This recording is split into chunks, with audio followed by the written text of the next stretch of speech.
know that the asset register of the state got lost? When Mandela got into office, do you know that? The first minister of public works, check, I think it was Mama, the late Stella Sigao. Check her. Yes, she used to be with was it Transkei? Yeah, I think. Exactly. Then she announced, I was doing my first year, and she announced to say, the asset register of the state is lost. Do you know the implication of the loss of the asset register of the state? It means we will not know what the state owned. It turns out all whites are now owning property, buildings, they're owning game parks, they are owning everything. So I asked the question, was that not a perfect recipe for a state capture investigation that we should have heard?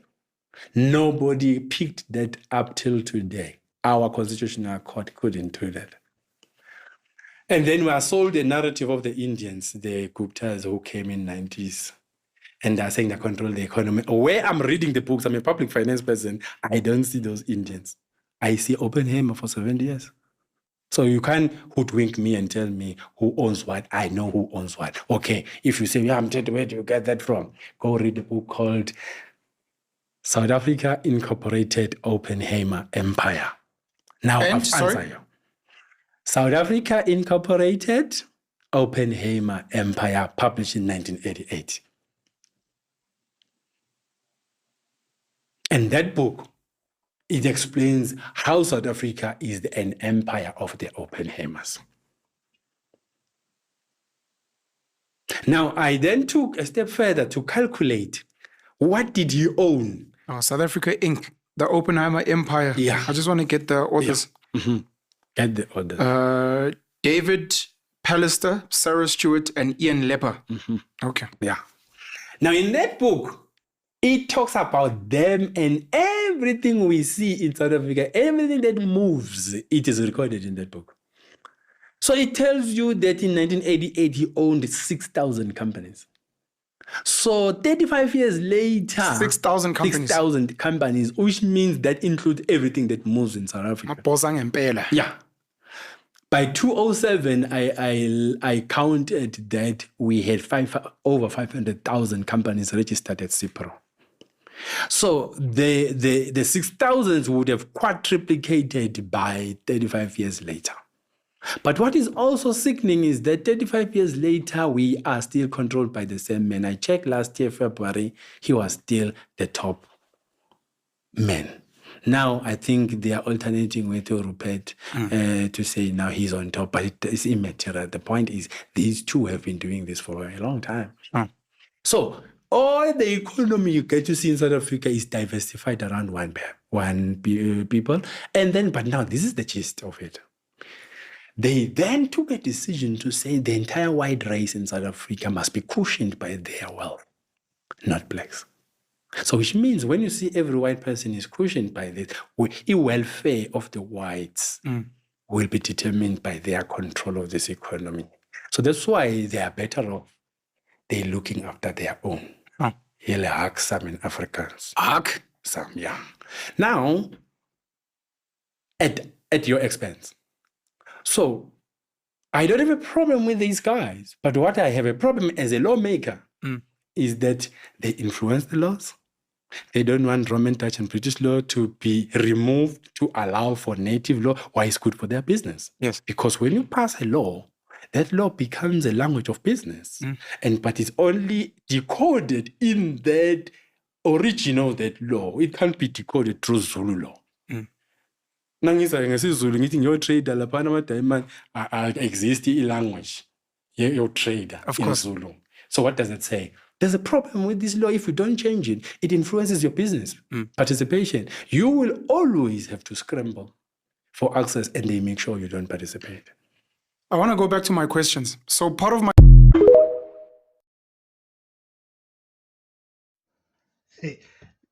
You know, I remember the words that were once uttered by Mcebo Dlamini, that South Africa is a movie or a series.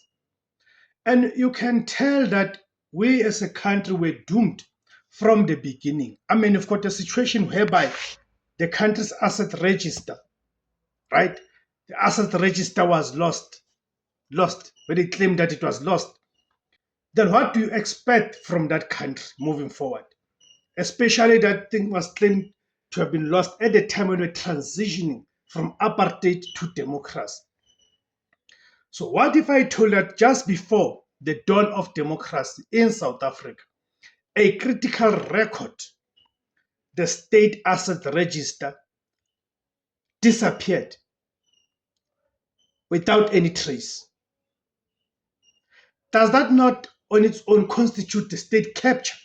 Because here we are talking about the assets of the state. Where did those assets go to?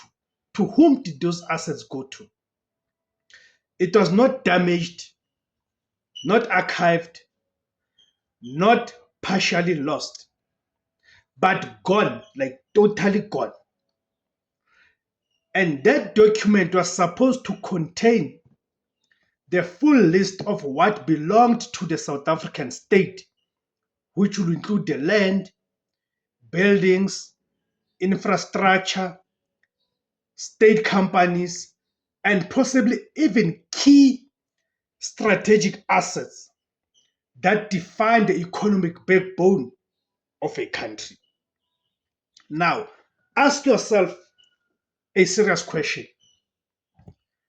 How do you transfer a country from one political order to another, especially from a political order that was not democratically elected, that was in fact repressive, to a democratic order without a complete record of what the country actually owns?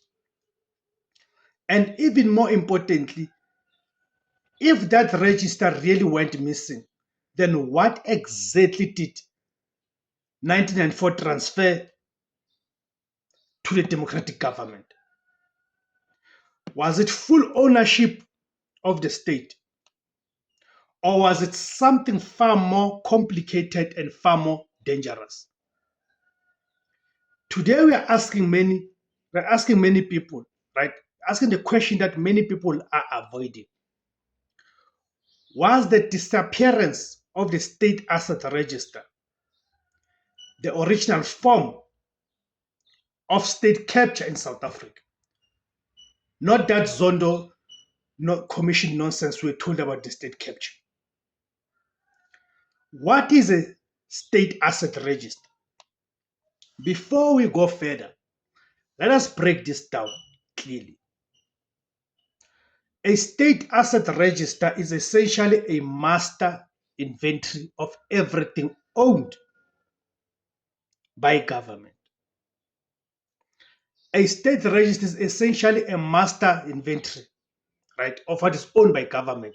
This includes government buildings, state land and farms, public infrastructure like roads, railways, and ports, state-owned companies, military strategic assets, public facilities like hospitals and schools.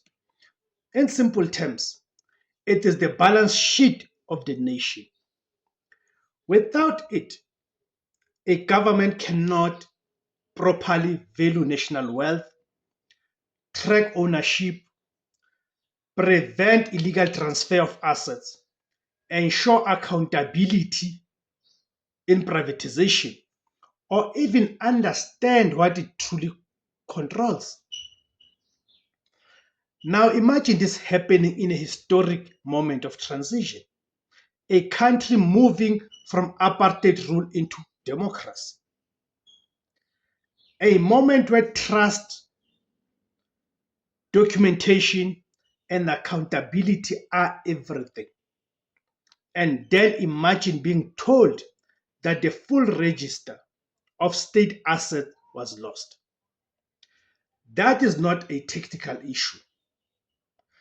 That is a national crisis.